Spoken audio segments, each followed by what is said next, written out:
Sloth Uni. We had a crazy week 1, 2 overtime games, a few upset, and a Miami Dolphins dirty dub. But the best part about everything is that we finally got to see the values and talent level of all these players. Some of us, like me, will definitely have to wait for week 2 to secure a proper assessment. But you chosen ones who managed to secure the people who went crazy in week 1, enjoy it, savor it.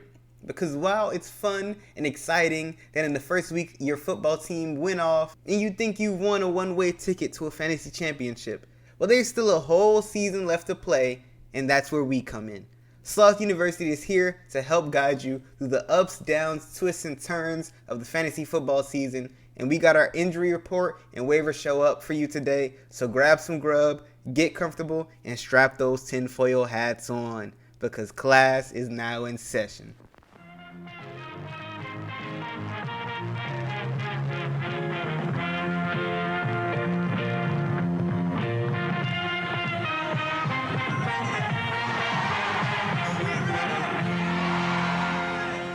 First up on the injury report, we have Keenan Allen, who tweaked his hamstring in-game and is likely to miss Thursday's game that's coming up. The team says it isn't a long-term issue, but it's still something to monitor. They believe he will be back by this next week, week 3, but he's definitely going to miss week 2. The thing about hamstring injuries is that they tend to linger. So if he's tweaked something in practice, it could turn into something bigger. Just because it isn't an issue right now long term, doesn't mean it couldn't turn into something bigger later on. Keenan did have a lot of injury issues earlier in his career, and he's getting up there in age, so it is something to monitor. But as of right now, it isn't a big issue.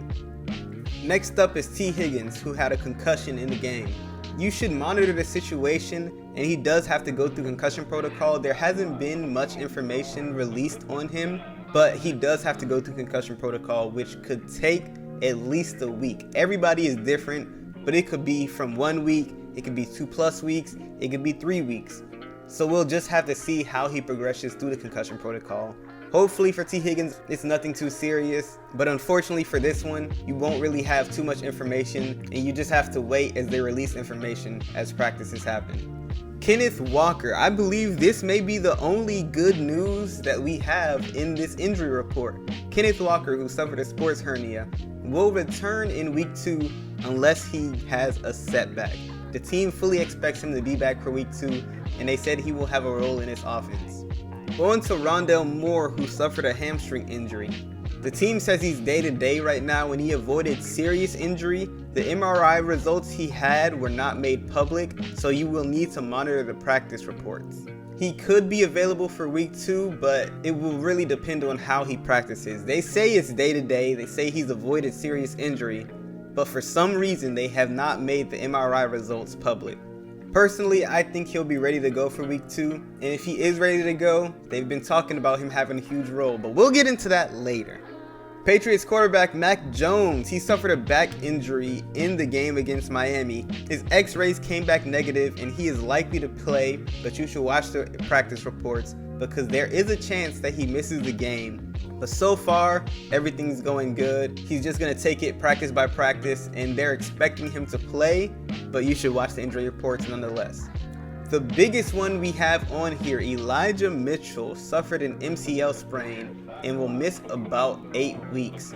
He won't require surgery, but he is likely headed to the IR. I don't know what it is about these 49er running backs. They get injured every single year. Like, what are their trainers actually doing over there? Like, at this point, this is like, I'm very worried for any running back that goes to the 49ers because it's literally every single year their knees just give out, and it's almost always knee or lower body injuries. And at this point, you can't just say, well, these players are injury prone, because it happens to quite literally every single 49ers running back. The starters get hurt. The people who go in for the starters get hurt. And it's just a merry-go-round of running backs. I was pretty high on Elijah Mitchell this year, and the only thing that was holding me back from drafting him was injury. And the fact that he got injured in week 1, he won't be back for about 8 weeks.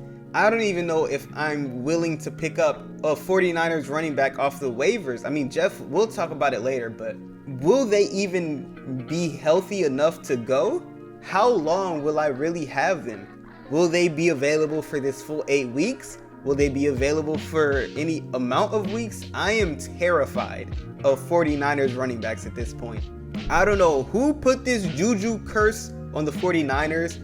Either their trainers are just horrible, their health staff gotta get fired, but something is up. It's been too many times that this is not a coincidence at this point. This many players cannot be injury prone at this position on this certain team. Moving on to Chris Godwin, who suffered a hamstring injury. He was ruled out at halftime, and the team says that it's not as severe as they feared, but it's something to monitor because he was recovering from an ACL tear. He came back what was a bit early from what the reported timeline would be, and now he's had a hamstring injury. Yes, it's not as severe as the team says. They expect him to be there for practice depending on how he responds to the recovery process, but this is an immediate red flag for Chris Godwin. This injury could be a direct correlation for him overcompensating for that ACL tear that he has fully not recovered from possibly. He could have been ready to go but wasn't feeling 100%, and now his hamstring is messed up. I think the team may play it safe and he'll miss maybe at least 1 to 2 more weeks, so you'll have to monitor the practice reports. But hey, the team says it's not too serious. They could rush him back if they want to, but if I were the head coach of that team, he said not 1 to 2 more weeks minimum. Najee Harris. This is some very frightening news for Najee Harris.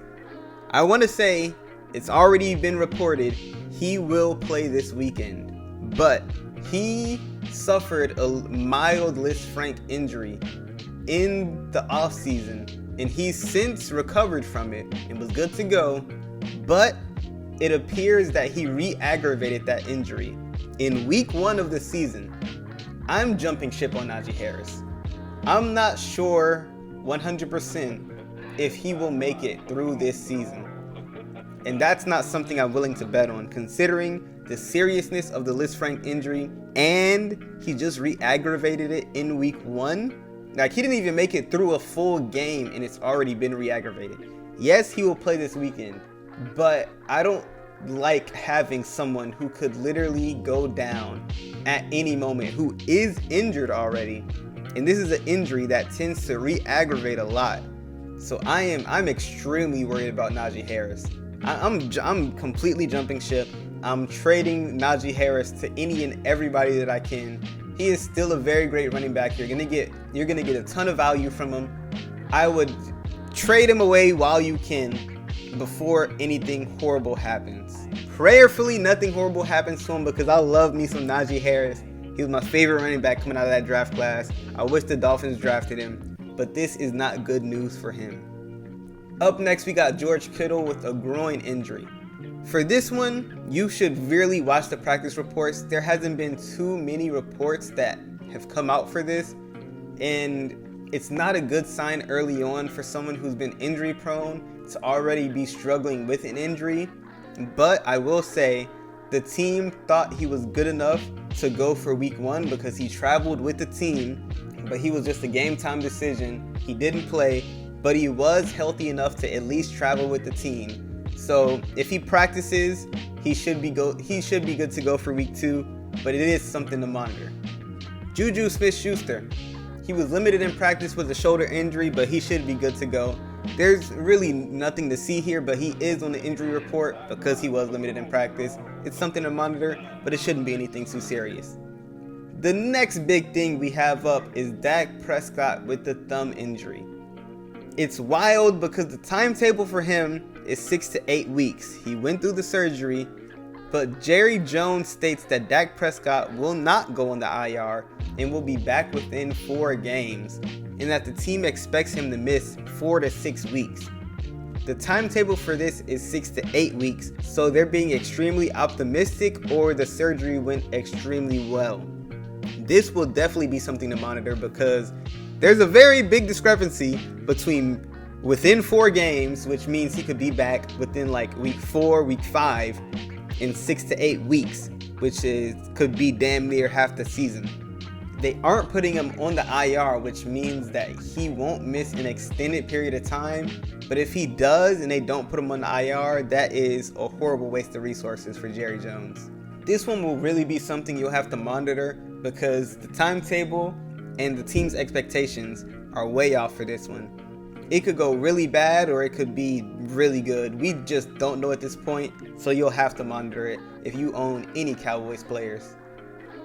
Alvin Kamara, he suffered a rib injury, played through it in the game. It should be nothing too serious considering he played through the game. He may have had all that adrenaline rushing to him. It's worth monitoring though how he practices. He should be good to go for week 2, but it is something to monitor.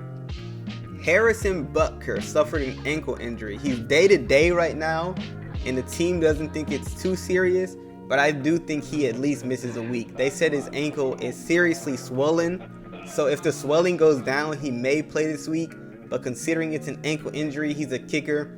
Regardless of which foot it's on, he has to use both feet when he kicks. He has to use one to plant, he has to use one to kick. So I think he'll at least miss a week. I think he misses 2 weeks until he gets fully healthy again. The swelling goes down, he feels comfortable enough to plant or kick. To me, it looked like his planting foot, which could be a little bit worse considering he has to actually use that foot to plant instead of just kicking. But I mean, the team is expecting him. They say he's day-to-day, so there's a chance that he plays this week. I just personally don't see it with the way things are right now. On to our waiver wire warriors. These are in no particular order, but I will tell you who I am targeting the most. First off, this is one of my main targets. If he is available in your league, he should not be on waiver wires at all. He's only owned in 46% of leagues, so he's not openly available, but there are a few leagues where he is available, so it's enough to mention him. He should be owned in at least 70% of leagues, and his name is Darrell Henderson. He had 13 for 70 with 0 touchdowns and 5 for 26 through the air, so he didn't do too much, but he did have at least 13 carries, he had 5 receptions, and he got a lot of the workload out of that backfield. Cam Akers did next to nothing, and yes, Sean McVay did say that he wants to get Cam Akers a lot more involved, and I believe he will get Cam Akers more involved.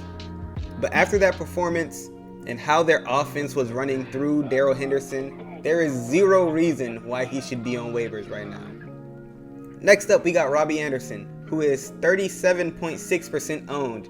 All these percentages, by the way, are for ESPN leagues. It may be different for each league, but if it's in one league, it's more than likely the same, or at least similar for other apps. But Robbie Anderson, he had 5 for 102 and a touchdown, and I think a lot of people really forgot that Robbie Anderson was good, considering his quarterback play has been not too very, we'll say it hasn't been good, to be nice. But the emergence of DJ Moore really didn't help at all either. But Robbie Anderson had a streak where he was extremely solid for fantasy. And I think people, especially with his last year's struggles, he struggled with a lot of drops. He was getting the targets last year, but he was just dropping them. And it seems like he's gotten it together. So if he has, this would be my number 1 waiver pickup. Even if Darrell Henderson was owned, actually that's a lie. If Darrell Henderson is out there, he would be number 1. But if you have Robbie Anderson on waivers, which it shouldn't be too many leagues considering it's 37%, but there's a good bit of leagues that Robbie Anderson is not owned in. He is someone, I'm not too sure if he's going to catch a 75-yard bomb touchdown every single game, but he has shown production in the league previously, and I think he'll be able to keep this production up. Next up, we got Curtis Samuel, who is only 8.7% owned. He had 8 for 55 and a touchdown through the air, and 4 for 17 on the ground. He is another person who is a forgotten warrior, as he struggled with injuries the past few years, and people just wrote him off. But when he originally got to the Commanders, they had big plans for him. They dropped the bag on him in free agency and were saying he would have a huge role in this offense. He had 11 targets, so I believe it. Curtis Samuel is also no scrub. He had a ton of success on the Panthers, and it seems like they're going to be using him through the air and on the ground. So if Curtis Samuel is out there in your leagues, he would be a very high priority target. I don't think this is just a week 1 fluke. I think he will have season-long value, and you should have Curtis Samuel on your lineup. He's attached to a quarterback who isn't the most proficient quarterback, but he will put up numbers. He can provide high-level wide receiver output. Yes, Terry McLaurin is still there, but Curtis Samuel will have his touches, and the Commanders have been saying it for quite some time. Curtis Samuel will have a huge role on this team. We just haven't seen it because he's been injured, but now he's finally healthy and he's showing why they paid him all that money. Khalil Herbert, only 24.7% owned. He had 9 for 45 and a touchdown on the ground. Didn't do too much through the air. And this isn't an ad where I'm expecting him to take over the backfield. But if David Montgomery is on your lineup, you need to have Khalil Herbert on your lineup. Because if David Montgomery goes down, Khalil Herbert is showing, and he's already shown previously, that he can be extremely successful if David Montgomery goes down. There's been talks that the new coaching staff prefers Khalil Herbert, and they gave him 9 carries, but they also gave David Montgomery 17 carries. So if you have David Montgomery, Khalil Herbert should be on your lineup. I personally do think that Khalil Herbert is the future for this backfield. I think David Montgomery is going to be out of the door after this season, regardless of what he does. Khalil Herbert is younger, he's cheaper. Why wouldn't they? And it's not like David Montgomery is just old and decrepit, because he's not. But Khalil Herbert will have a role in this offense. I'm not too sure if he will be a week-to-week starter, but 100% if you have David Montgomery, there is no reason Khalil Herbert should not also be on your lineup. Next up, we got Rex Burkhead, 17.7% owned. He had 14 for 40 with 0 touchdowns on the ground, but he had 5 for 30 through the air. This man is the sole reason, I warned people about this earlier, but this man is the sole reason why I said do not draft Dameon Pierce early. Yes, the Texans did say he would be the lead back, but I warned people, Rex Burkhead will have a role. Dameon Pierce was not the third down back, and even in this game, this was a pro Dameon Pierce game script. Texans were up big, and Rex Burkhead was still in the game, which means that if the Texans are up, Rex Burkhead will be in the game. If the Texans are down, Rex Burkhead will be in the game. No matter what you believe about Rex Burkhead's ability on the field, he will get work. Yes, Dameon Pierce will still be involved on this team, but Rex Burkhead will also be involved on this team, and he will be getting the most meaningful carries. If you're in need of a running back and Darrell Henderson is not on the waivers, Rex Burkhead would be my number 1 target over any 49ers running back. Next up, we got Zay Jones, who is only 1.1% owned, so I know he's on your waivers. Unless you're part of that 1%, if you're part of that 1%, you honestly gotta be playing in those 32-man leagues that we've been talking about, because unless there's just some Zay Jones fans, I understand there's some Zay Jones fans out there, but that gotta be like the 1%. The 0.1% they gotta be that 32-man leagues that we've been talking. I saw somebody put a link in one of my leagues that I'm in to a 32-man league, and I looked at it and I was just like, bro, like I get you're trying to fill it out, but I keep saying who is joining these 32-man leagues, and I think I'm seeing who is joining these 32-man leagues. They're crazy. But anyways, Zay Jones had an amazing day. 6 for 65, 0 touchdowns on the air, but he did have 9 targets. There's been chatter about Zay Jones and Trevor Lawrence developing a chemistry over the offseason. They showed it in the preseason, and they've shown it in week 1. I don't think Zay Jones is going to be the one for this offense. I don't think he's going to be lighting up the scoreboard each and every week. But If you're in need of wide receiver help, Zay Jones is a perfect target. I think he'll be the number 2 of this offense, and he will have value season long. He's not the flashiest pickup, but if he's getting the targets, he's going to get the catches, which means he's going to get the yards. Touchdowns will come. Next up, we got Jeff Wilson Jr. 3.8% owned because nobody was picking up Jeff Wilson Jr. before this injury. I'm not going to read out his, actually I will read out his stat line. 9 for 22 on the ground, 2 for 8 through the air. He didn't do much, but it was the stink bowl, so we won't go too much into it. He is the presumed person to take over Elijah Mitchell's role on this offense. But with the way the 49ers run things, I wouldn't be 100% sure that he will be the guy to take over. There's been many instances where the next guy up did not get it because in practice they saw that somebody else had what it took to lead their backfield. So if you're going to go all in on Jeff Wilson, I would not recommend it because there are other people who could take over. And Jeff Wilson is not a world beater. We've seen Jeff Wilson take over for other people, and he has not impressed that well. He will be solid, but he is not going to be a week in, week out starter, even in this prolific run game. I would test the waters on him. I would put in some low-level bids, and if you're in a waiver where they do orders, I wouldn't put him too high on my priority list, but I would test the waters on him. Next up, we got one of my highest wide receiver targets as well, who is only 2.5% owned, and I was talking about this guy coming into this week, Sterling Shepard. He only had 2 catches but had 71 yards and a touchdown. He's coming back from a horrible, I believe it was an Achilles injury, it was either an Achilles or ACL, and I wasn't too sure how he would be coming back, but I did say if he was healthy, he has shown time and time again that he is the wide receiver 1 for this Giants team. And he is the most valuable wide receiver for the Giants team. Kenny Golladay didn't show much.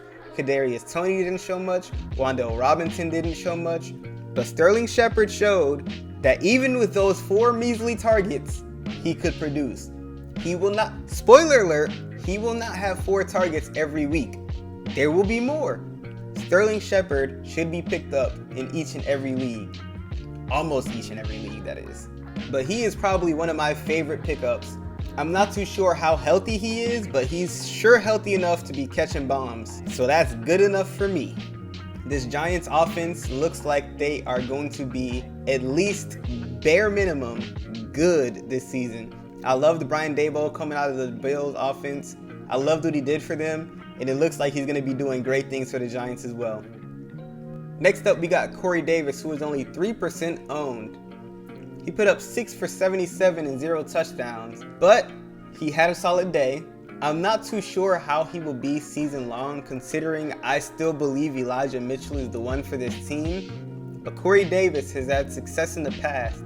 He's had success on this team, and a lot of people, me included, had written him off just because Elijah Moore had flashed. Again, I'm not too sure if he will be great season long, but he is worth mentioning if he is worth at least diving into. Next up, we got Donovan Peoples-Jones, who is only 1.7% owned. He has 6 for 60, 0 touchdowns, but he had 11 targets. I wasn't too sure how the target share would work out between Donovan Peoples-Jones and Amari Cooper, but if Donovan Peoples-Jones is going to be the target leader of this offense, he should be owned in over 50% in leagues. I've never been too high of an Amari Cooper fan, and the only reason I was really high on him at all was because there's presumably not too much competition for targets outside of Donovan Peoples-Jones. And if Donovan Peoples-Jones is going to be getting targeted like this, I am out on Amari Cooper. But I am also in on Donovan Peoples-Jones, which is weird. I get it's week 1. I'm overreacting a little bit. I'm not fully out on Amari Cooper, but I am downgrading him vastly. Next up, we got Kyle Phillips, who had 6 for 66, 0 touchdowns, but he did have 9 targets. There was chatter about him being the wide receiver 1 of this Titans offense, and it didn't really make sense to me considering they had Robert Woods and Treylon Burks. But people were saying Kyle Phillips was developing the best chemistry with Ryan Tannehill, and it looks to be showing on the field. Will he have 9 targets every week? I don't believe so, considering he is the slot option. Out of those 3 people that I just named for this team, he did have the lowest snap percentage, so he was on the field less than him, but he did more with his snaps. He may have just earned himself a lot more snaps next week, but if you're in need of a wide receiver or flex option, he would definitely be somebody to target who was a lot under the radar this year. Next up, we got Devin Duvernay, who is 2.5% owned. He had 4 for 54 and 2 touchdowns on the day, and he is one person who I don't believe will keep this up. He has shown that he can have some big games, but Rashad Bateman is still there, Mark Andrews is still there. I don't believe that he will have too high of a floor to warrant starting him week in, week out. He will be able to be kept on the radar if you need a pinch play and you just need somebody who can score high points, considering he's just done it. He can do it again. But unless, again, you're in one of those 32-man leagues, Devin Duvernay can stay on the waiver wires. Next up, we got Gerald Everett, who is only 13.6% owned. He had 3 for 54 and 1 touchdown through the air. And I was unsure about how much of a role he would play in this offense, but it looks like he is going to be a very solid contributor for this team. They've been lacking a solid tight end option since Hunter Henry left, and I think he can have a very similar role to what Hunter Henry had. Not to that extent, because Hunter Henry was an absolute target monster when he was on the Chargers, but I do believe that Gerald Everett could be serviceable at the tight end position. So if you're somebody who is in very much desperate need of a tight end, Gerald Everett would be my #1 ad. We're going to speed run through the rest of these because they're worth mentioning, but I wouldn't spend too much high of a priority on them. Tyrion Davis-Price and Jordan Mason are the 2 other people that could lead the 49ers backfield. They're both rookies and they will both be fighting for the #2 spot, but if they impress enough, they could take Jeff Wilson's spot. Rondale Moore, we mentioned him before, 31.8% owned. He did struggle with the hamstring injury, but if he is good to go for week 2, I would be picking him up on waivers. I wouldn't put too much of a high priority on him unless he's already on your team, but there's been rumors of him having a very large role in this offense. So the Cardinals look like they need it right about now, so any boost that they can provide, I think Rondale Moore is a very good talent. I think I have him in a lot of my leagues, so if he's out there, all your waiver wire targets that you had got picked up, Rondale Moore could escape through the second wave. I would keep an eye on him. Isaiah Pacheco, 17.7% owned. He had 12 for 62 and a touchdown on the day, but most of his work came when they were already blowing him out. They took out Clyde, but he did impress. He could earn himself a larger role, or if Clyde gets hurt, he would more than likely turn into a very good player for fantasy. He's already shown that if he gets the carries, he can produce. Unless you already have him on your roster, he's best safe on the waiver wire, but he is definitely somebody to keep an eye on. The last 2 up, we got Tyler Conklin and OJ Howard. Both of them had what could be quote-unquote flukes. Tyler Conklin had 4 for 14 and 1 touchdown, 7 targets, and OJ Howard had 2 for 38 and 2 touchdowns. Tyler Conklin could be more of the steady producer of the 2, considering he had 7 targets. But OJ Howard is a very new addition to the Texans, and they loved what he's been doing in practice, and he already scored 2 touchdowns for them in week 1. If you are in deep need of a tight end option, and Gerald Everett already got taken, I would hedge my bets on Tyler Conklin and OJ Howard, because what else do you have to lose? That's all we have for this one. If you're listening to this on Spotify or Apple Podcasts, be sure to check out our YouTube channel at Sloth University for some exclusive content that you won't be able to see posted on these platforms. Leave a comment and tell me how you did in week 1. If you have any questions about anything, either hit me up on Twitter or comment on the YouTube channel comment section. But as always, if you enjoyed, leave a like, comment, and subscribe. But most importantly, stay safe and spread love. Class dismissed. All right, kid, here's the deal. At any given time, there are around 1,500 aliens on the planet. Most of them right here in Manhattan. And most of them are decent enough. They're just trying to make a living. Cab drivers. No, not as many as you'd think. Humans, for the most part, don't have a clue. They don't want one or need one either. They're happy. They think they have a good bead on things. But why the big secret? People are smart. They can handle it. If a person is smart, People are dumb, panicky, dangerous animals, and you know it. 1,500 years ago, everybody knew the Earth was the center of the universe. 500 years ago, everybody knew the Earth was flat. And 15 minutes ago, you knew that people were alone on this planet.